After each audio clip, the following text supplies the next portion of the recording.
Hello everyone, my name is Rochelle Innocent and I'm the founder and CEO of Project Purpose. Welcome to our channel.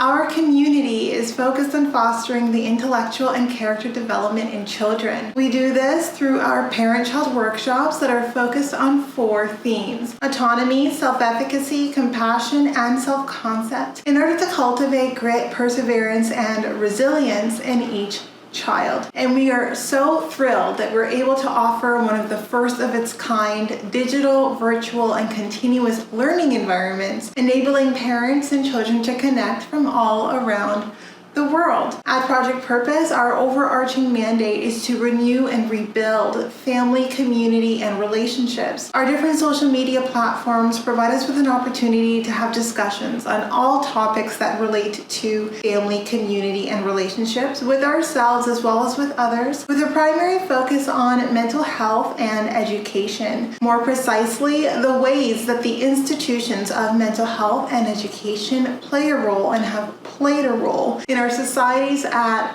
large. These discussions and debates provide us with an opportunity to think critically about what needs to change within these structures for us to live up to our bold slogan: support, protect, and empower each child through youth-focused development, better known as leadership in juvenescence. We recognize that in valuing our children's leadership potential, this also translates as recreating and co-creating environments, both socially and politically, that will enable our children to thrive. For those of you who are particularly keen on the topic, we write thought pieces every other Sunday, and we just dropped a thought piece this past Sunday, so be sure to meander over to the website and take a look at our content. Those of you who are maybe out and about, who are running errands, well, we are available on 10 different podcast platforms for your listening leisure. Be sure to check out the links available in the description down below. As is the convention, be sure to subscribe, hit that post notification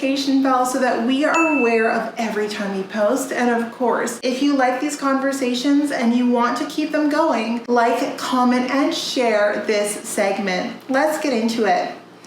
Hello everyone! Hello and welcome back to another segment here on Project Purpose. For those of you who are new, we cover topics that relate to mental health, mental wellness, and education on a week-by-week basis. And this week, our topic of discussion is mental wellness. And Happy New Year to you. I'm probably going to say Happy New Year like every video in January, just because I love the new year. I love the blank slate. I love the fact that everyone's sort of hoping to embark on a new journey with a different mindset, with different habits and routines. And I want to be here to support you. I want to support your goals and your endeavor to be aligned to your highest self. And that's what we're here to talk about. We're here to talk about the process of change and of transition that we're hoping to introduce into our lives for our betterment. And I like to call it a process. I like to call it a transition. And in fact, our first video this week, we talked about it as the discovery process, because a lot of the time we have this ideal vision of what it's going to be like when we incorporate these new habits, these new behaviors, and these new routines, not recognizing that there's a transitionary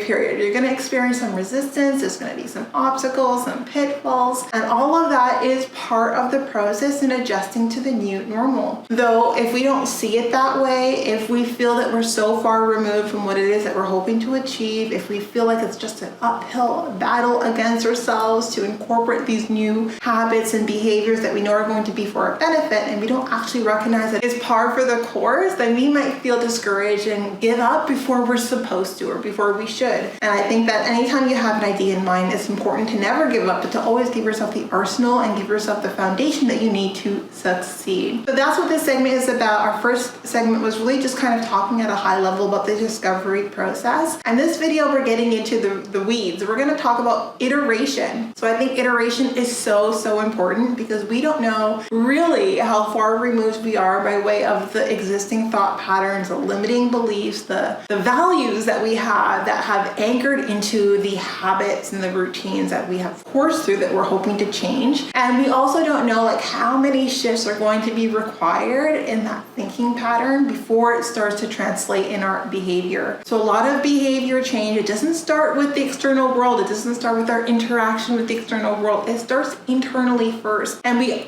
often sometimes get tripped up thinking that if we just have the motivation, if we just feel like, hey, this is something we want to do, and we start doing it, we're not going to be met with internal resistance. And we are, because we have thoughts, beliefs, and values that feed into why we have shown up the way that we've shown up until now. And it's important that we recognize and address those thoughts, beliefs, and values in order to be able to show up differently in the future. So this is what I like to call the iteration process, and this coincides with the discovery process. It's not necessarily the same thing, but they're related. They happen together. So as you discover all of the areas in your life that are anchored into your old habits that you need to resolve, or you're looking for a solution, oftentimes it is not the first guess, the first solution, the first resolution that works. It's a process of iteration, which means you're going to come up with solutions several times before you find a best fit. And the best fit solution is a solution that makes the transition seamless. It's what makes the future state that you've envisioned a permanent state and not just, a gimmick or a routine or a habit that you're going to drop once things get difficult. And I like to call it a process of iteration because it's trial and error. You're going to get to know that,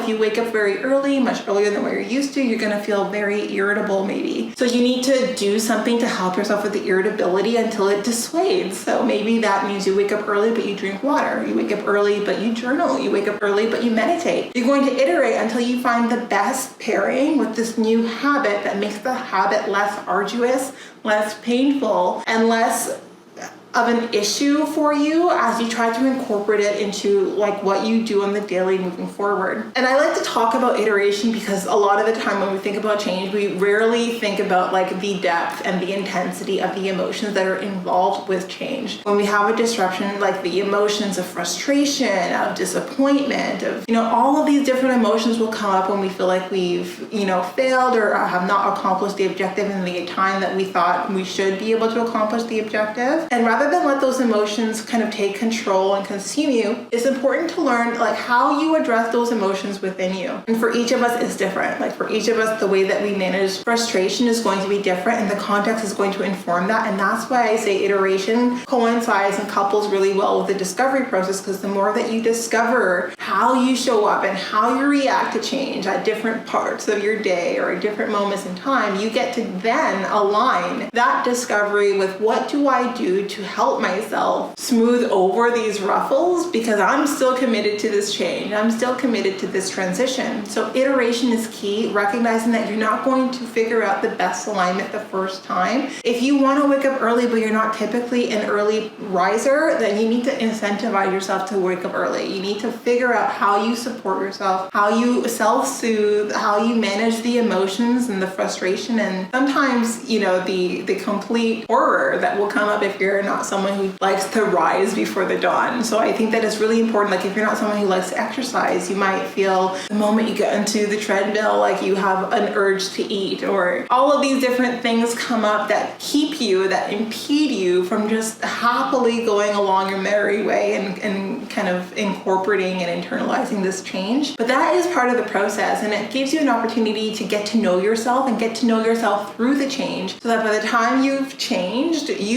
completely. Like the habits, the external world, it has completely reoriented itself to you so that it now supports and is the foundation for the change that you've created and manifested for yourself. But again, like we need to recognize that when we think about resolutions, when we think about goals, we need to think about iteration. We need to think about the fact that we're not going to get it the first time around or the second, third, fourth time around. In the first video, I talked about giving it a 60-day trial period, and 60 days may seem like a lot, but if you backdrop that against the 365 days or more that you've been sort of immersed in this old pattern of behavior and these old ways of showing up, then 60 days isn't a whole heck of a lot. And during that 60-day period, you're iterating, you're trying to find different ways, different behaviors, different incentives to help you better support the new normal that you're looking for. And you're going to enjoy it because it's a process of self-discovery. It's a process of getting to know yourself and getting to know yourself as you shift and change, as you adjust those limiting beliefs, as you adjust your thinking patterns, as you adjust the values values that are required or that are requiring adjustment in order for you to better embrace and internalize the new normal. So iteration is key. It is super, super, super important. And when you recognize that it's going to be an iterative process, you can enjoy the process, right? You can poke fun at yourself if you're frustrated or if you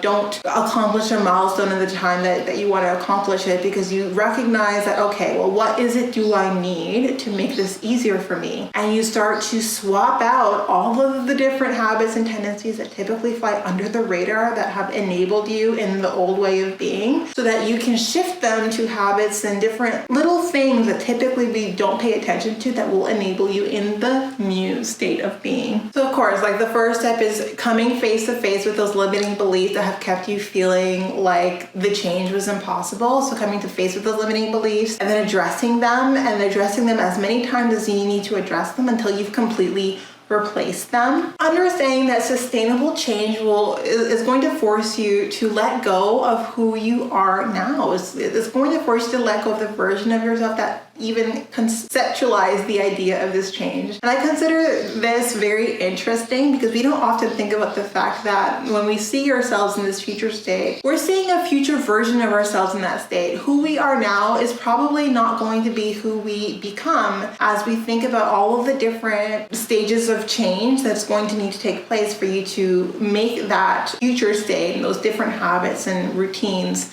normal. And I like to call this the paradox of conflicting beliefs, because it is who we are now that has conceptualized the ideas of how we want to show up better aligned to our higher selves, how we want to show up for ourselves, like by way of fitness, by way of habits, by way of nutrition, like any of the things that you kind of put in mind, not recognizing that when you put yourself sort of to task in accomplishing that change, you are changing the aspects of yourself that show up the way you show up now. And it's interesting because then you start to see the conflicting beliefs. So the beliefs that you carry that, this future state is better for you, or the beliefs that you have carried that have allowed you to kind of sit in this current state. And it's very important that when you kind of experience the paradox of conflicting beliefs, you recognize that that's part of change, it's part of growth and evolution. And the part of you that didn't recognize, the subconscious part of you that didn't recognize by giving you these ideas of how to show up better aligned to your future self, it was also self-sacrificing itself. It was,